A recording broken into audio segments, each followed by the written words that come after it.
Who are you really? Not your name, not your age, not your memories, not the story you repeat when someone asks who you are. Strip all of that away for a moment and ask the uncomfortable question. What is left when everything you identify with can change or disappear? From childhood, you are taught that there is a solid you living inside your body, a thinker behind your thoughts, a controller behind your decisions, a permanent self watching the world from behind your eyes. It feels obvious. It feels undeniable.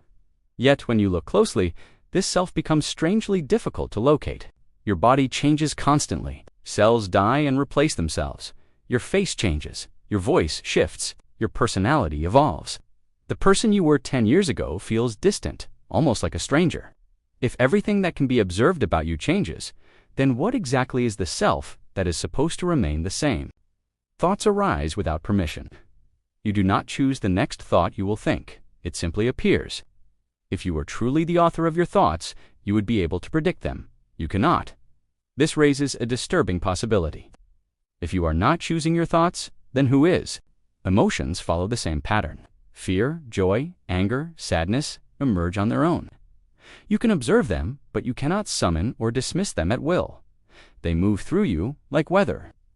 If emotions are not controlled by you and thoughts are not authored by you, then what is the you that claims ownership of them? Neuroscience offers an unsettling answer. The brain constructs a narrative center, a sense of identity that stitches experiences together into a story. This story feels continuous, but it is constantly being updated, edited, and revised. The self is not a thing. It is a process. Ancient traditions reached similar conclusions long before brain scans existed. Buddhism describes the self as an illusion, a bundle of sensations, thoughts, and perceptions mistaken for a permanent entity. When examined closely, no fixed self can be found. Only experience happening. This does not mean you do not exist. It means you may not exist in the way you think. You are not a solid object. You are an ongoing event, a flow of awareness, observing sensations arise and pass away.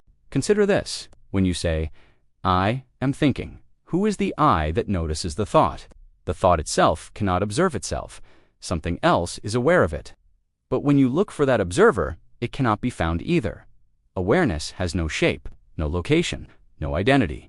The illusion of self is useful. It allows society to function. Responsibility, memory, planning, and survival depend on a stable sense of identity. But usefulness does not equal truth.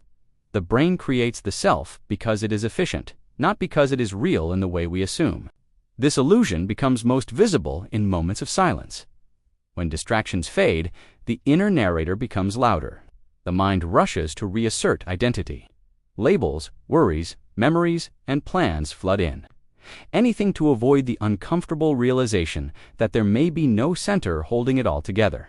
Ego is the defense of this illusion. It clings to roles, beliefs, and stories because without them, the sense of self feels threatened.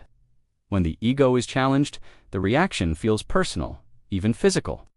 This is not because the self is real, but because the illusion is deeply ingrained. Interestingly, moments of self-loss are often described as peaceful.